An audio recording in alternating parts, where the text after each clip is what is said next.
El análisis político, la entrevista de la semana, la información contada de manera diferente en Hora de Cambio.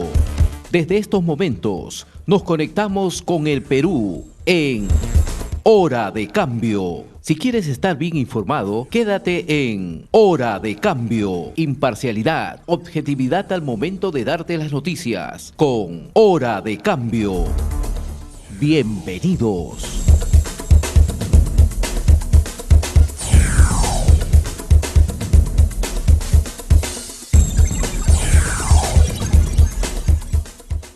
Bueno, vamos a empezar el programa comunicándonos con el doctor Rudecindo Vega. Él es analista político, columnista del Diario Uno y también ha sido ministro de Estado. Doctor Rudecindo Vega, ¿cómo está? Alberto, y bueno, ojalá que en mérito al programa pudiéramos estar en una hora de cambio, ¿no? En un momento de cambio, en un tiempo de cambio. Y lamentablemente por lo que vemos, por lo que ocurre en el país, ese cambio parece que es para peor. O sea, nos estamos profundizando y agudizando esta crisis que nos está destruyendo como país, ¿no? Y que está ensangrentando la escena nacional. Lamentablemente, como tú lo acabas de señalar, porque hay que lamentarlo, este torpe Congreso, este impresentable Congreso que tenemos, decidió archivar todas las propuestas de adelanto de elecciones. La del 2024, las del 2023, la que presentó de manera tardía y desgastada Dina Boluarte desde el Ejecutivo, es decir, rechazó todas. Hoy el único escenario que queda en el país es que este impresentable Congreso, con esta presidenta bañada en sangre, que no gobierna, ¿verdad? Y que tiene paralizado el Estado, se quedan hasta el 2026. Esa es la foto. O sea, si teníamos la esperanza de un adelanto de elecciones, con lo que ha hecho el Congreso, no tenemos nada.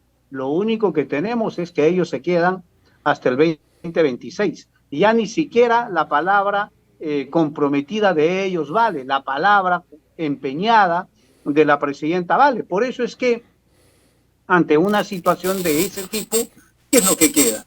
¿Y qué es lo que exige la ciudadanía? La renuncia de la presidenta, esperando que con la renuncia de la presidenta se adelanten las elecciones, tanto de Congreso como de congresista. Pero es un tema que seguramente la protesta ciudadana en la calle es la que una vez más va a presionar para que esto por fin sea una realidad.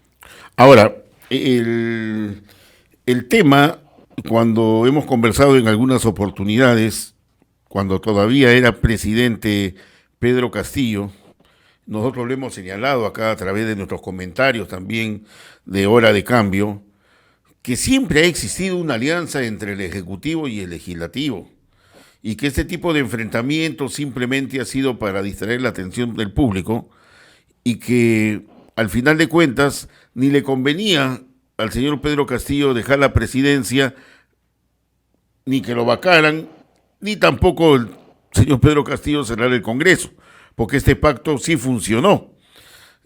Pero ahora vemos de que ese pacto se ha vuelto a consolidar en esta actitud que ha tomado el Congreso de la República este fin de semana, y que al final de cuentas, pues, ambos sectores parecerían que se encuentran fortalecidos, y al final no interesa la protesta del pueblo, no interesa las exigencias de las masas populares, que al final de cuentas pues se van a convertir en un gobierno, como se dice ahora, cívico-militar. ¿Qué puede opinar al respecto? Pero con características totalmente diferentes, Alberto. O sea, vamos a decir, puede haber una línea de comunicación, pero son opciones absolutamente diferentes. Y te lo quisiera decir de esta manera. Correcto. Pedro Castillo efectivamente tenía un aliado fundamental, y el aliado más fuerte que tenía era la oposición misma. ¿Por qué? Porque esa oposición no quería que se recortara el mandato. pero además el gobierno de Pedro Castillo había tenido la habilidad para desgracia del país de conseguir, de comprar congresistas de otras bancadas. Ahí está la mancha de los niños, ¿verdad? Correcto. Pero también habían otros congresistas que sin ser niños, que sin haberse vendido, querían quedarse a como sea de lugar en su cargo. Entonces vamos a decir, era el gobierno que mantenía su estabilidad en base a haber comprado congresistas y estos ser unos tránsfugas incluso sin salir de su partido, casi como topos, ¿verdad? Correcto. Entonces, y eso le evitó que ocurra la vacancia, sostenerse a pesar de la ineficiencia y de la corrupción que lo rodeaba. O sea, eso es la característica en la época de Castillo. En el gobierno de Dina es diferente, porque lo que hizo Dina es pactar con las bancadas de derecha, pactar con las bancadas que eran oposición a Castillo, ¿verdad? Que eran oposición incluso cuando ella estaba en el gobierno. Entonces, ella se fue con las bancadas de derecha. Quienes sostienen a Dina no son las bancadas de izquierda que estaban, ni los niños que estaban con Castillo. Los que sostienen a Dina son las bancadas que eran oposición y que son de derecha. Por eso es que la ciudadanía la mira como una traidora, como una desleal. Pero esa solidez, vamos a decir, tampoco es tan consolidada ni tan fuerte. ¿Por qué? Porque es por conveniencia.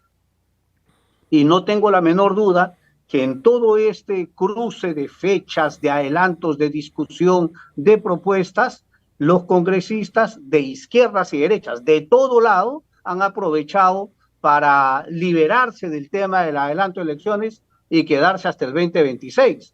Y por lo tanto eso es más allá incluso de soportarla y darle soporte y darle estabilidad a Dina. Lo único que les interesa es su cuota de poder, su bolsillo y las prebendas que ellos consiguen en los cargos. Y la presidente Dina Boluarte lo sabe. Ella sabe que los congresistas que la apoyan no obedecen a los partidos, son individualidades que utilizaron los partidos para llegar y seguramente están negociando tras bambalinas, como lo hicieron antes, a espaldas del país para mantenerse ellos en el cargo. Pero lo que yo quiero decirte, Alberto, es que en crisis como la que estamos viviendo, ellos pueden tener la voluntad de quedarse, pero no necesariamente es la voluntad que va a ocurrir en el país. Ya las protestas hoy son nacionales, el descontento se va dando en diferentes escenarios. Hay empresarios que ya están preocupados por la ineficiencia e incapacidad del gobierno.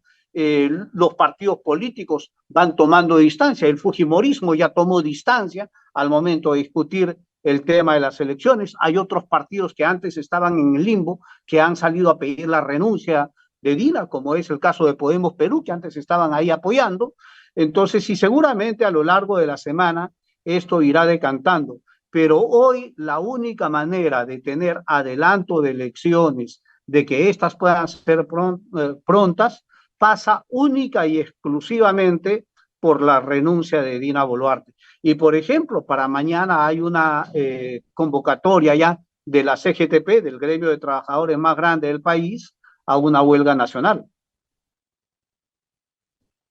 El tema es de que hablar de una huelga ya son cosas mayores dentro de lo que significa la lucha sindical, porque se convierte ya en una lucha política.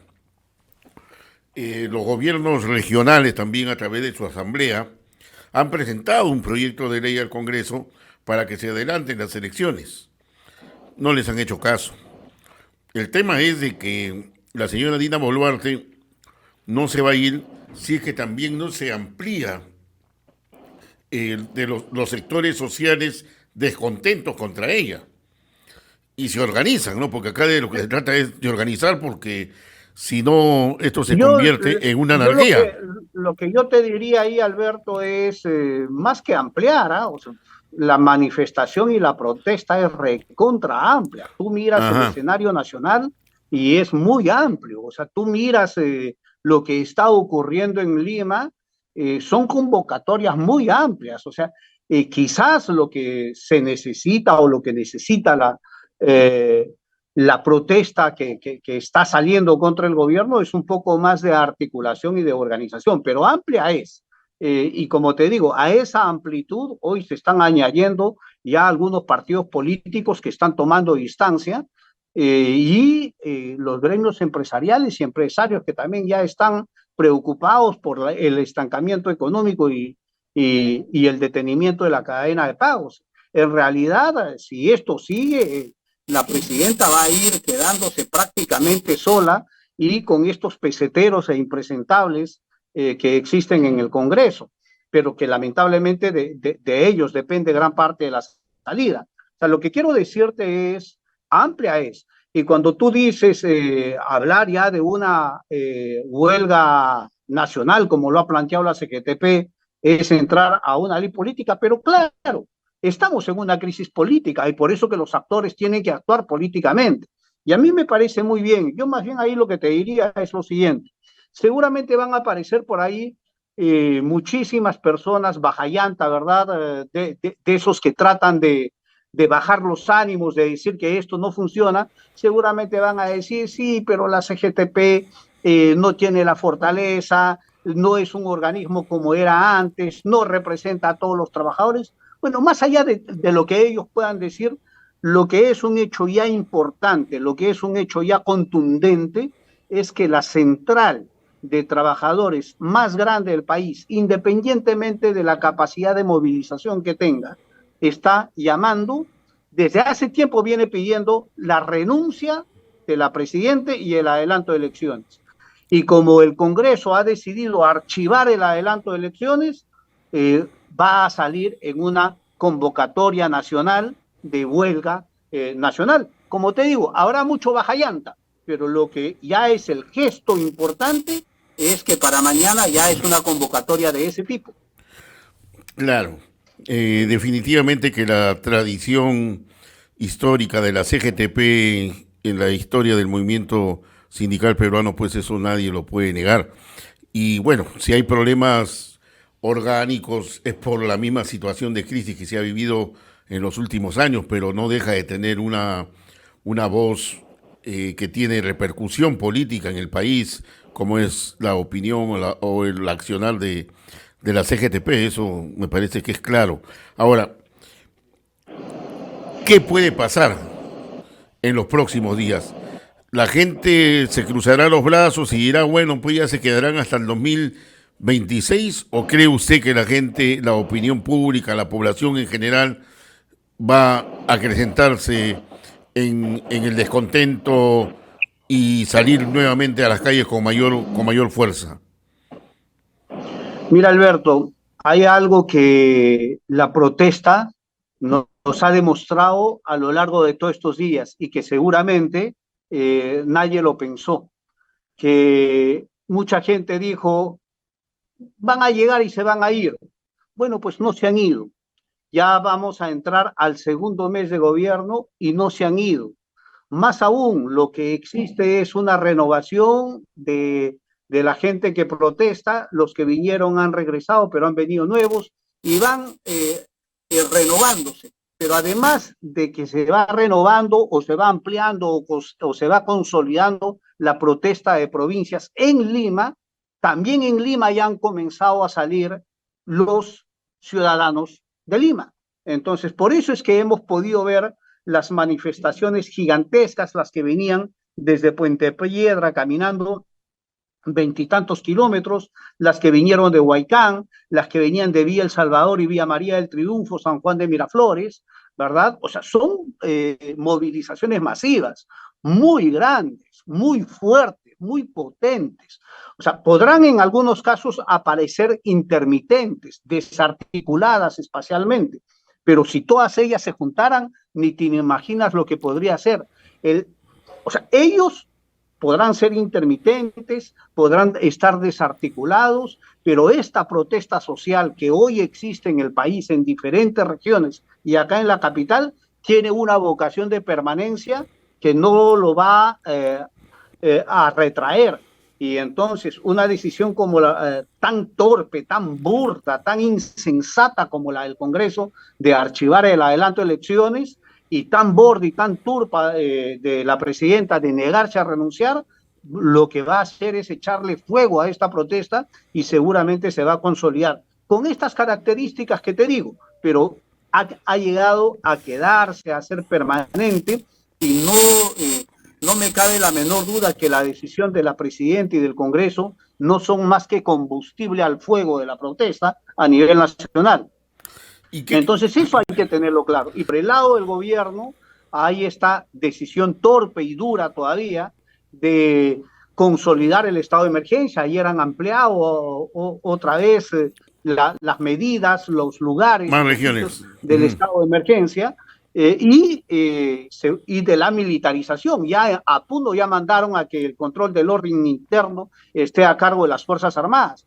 Entonces esa decisión es absolutamente también torpe. Lo que va a hacer va a ensangrentar más el país. Entonces acá lo que tenemos es un gobierno que no tiene capacidad de gobernar. Lo único que está haciendo es monitorear el enfrentamiento de la protesta y utilizando a las Fuerzas Armadas y a la Policía Nacional, pero yo tengo la certeza de que cuando la policía y la Fuerza Armada vean que este gobierno en realidad es también o más causante de desorden que la propia protesta social, le van a quitar el apoyo. Ahora, en ese marco político que estamos viviendo, ¿cuál cree usted que es el papel que está jugando justamente las Fuerzas Armadas? No tanto las fuerzas policiales, sino las Fuerzas Armadas, que son estratégicas en un tema de democracia en el país. Y por otro lado, la segunda pregunta es, he escuchado con argumentos que no se pueden adelantar las elecciones, que debe ser en 2 legislaturas porque la Constitución del Estado lo señala, que el reglamento también lo dice, y una serie de explicaciones en relación a lo que es la Constitución. Pero ¿en qué parte de la Constitución dice que un gobierno puede estar responsabilizado en 60 muertos y que no pase nada, ¿no? O sea, ¿dónde están los derechos humanos? Y no hay ningún responsable. Alberto, lo que hay que y no hay ningún responsable, que es lo peor, ¿no? Sí, mira, Alberto, yo lo que voy a partir es por tu segunda pregunta. El Congreso ha decidido archivar el adelanto de elecciones, ¿verdad? Todas las propuestas que habían en la interna e incluso la que presentó el Ejecutivo. Vamos a decir, ha tratado de bloquearlo legalmente. O sea, legalmente el adelanto de elecciones en el Congreso, que es el que tiene que darlo, está bloqueado.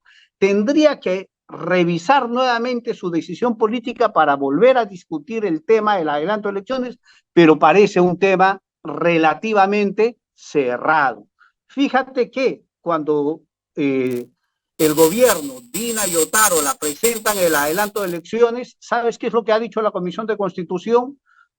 No lo podemos autorizar ni lo podemos discutir porque este tema ya está archivado en el Congreso. No podemos volver a tratar el mismo tema que ya lo mandamos al archivo. Entonces, cuando aparezca cualquier propuesta, cualquier proyecto y adelanto de elecciones, van a decir lo mismo. De acuerdo al reglamento.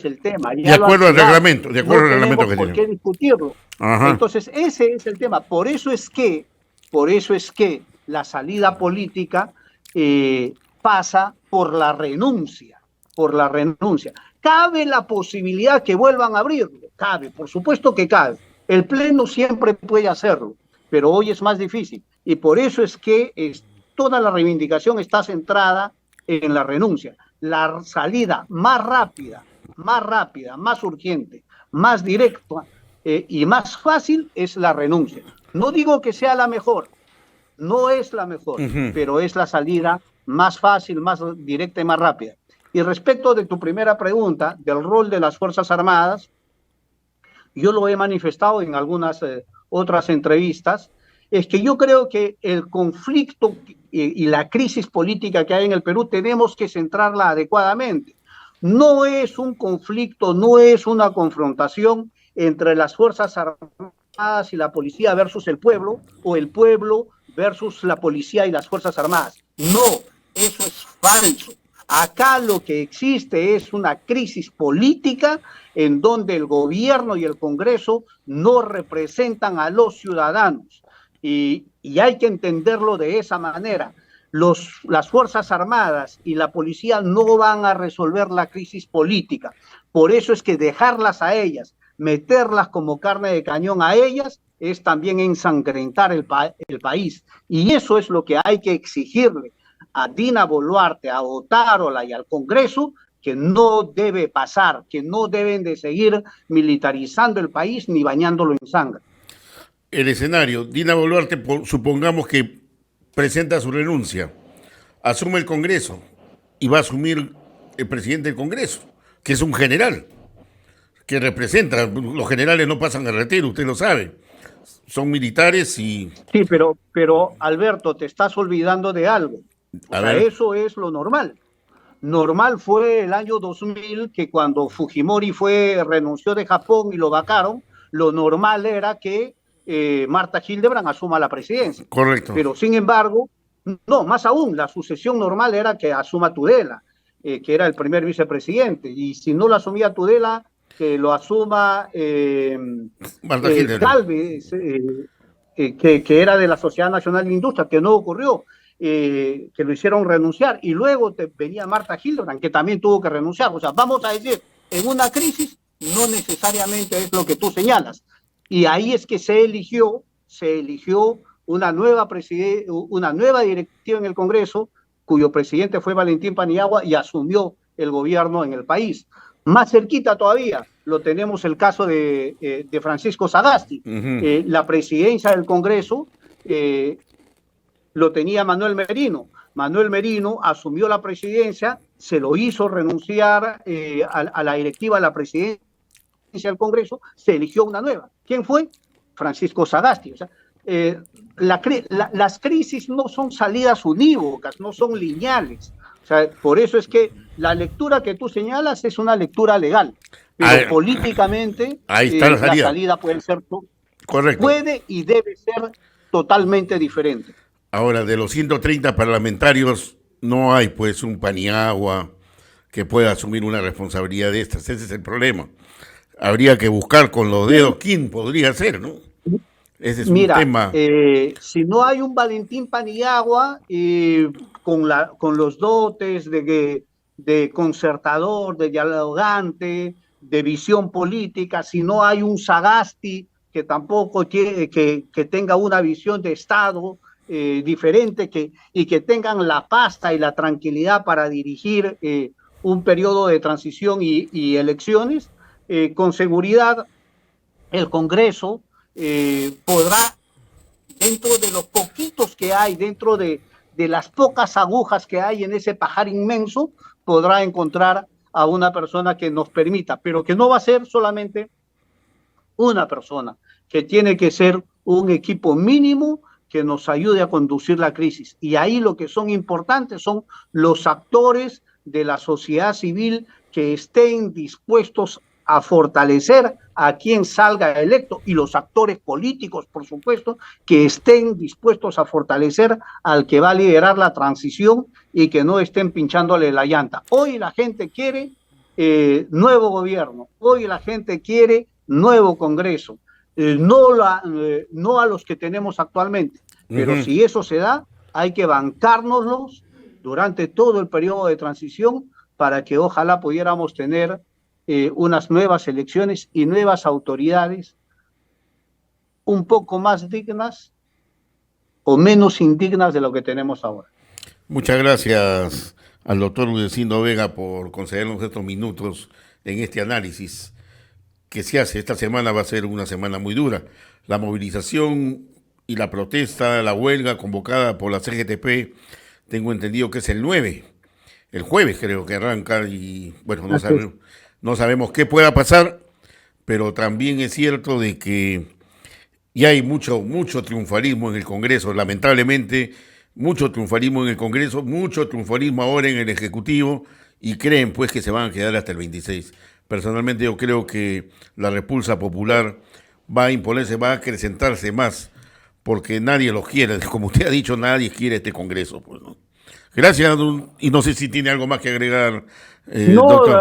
agradecerte a ti, Alberto, y más bien lo que hay que decirle a la ciudadanía, que estemos atentos, que estemos participando, que estemos preocupados, que no es el momento para sacar el cuerpo. Nadie, Ujú. nadie, de ninguna tendencia. Hoy los peruanos tenemos que ponernos de pie para luchar por nuestras ideas, para luchar por nuestra vocación, para defender nuestra democracia, porque lo que tenemos apesta y hiede y no debería de seguir gobernando en el país. Bien, gracias. En Hora de Cambio estuvimos conversando con el doctor Udecindo Vega. Hemos presentado Hora de Cambio. Nuestro equipo de producción ya está trabajando recopilando información para un nuevo encuentro en Hora de Cambio.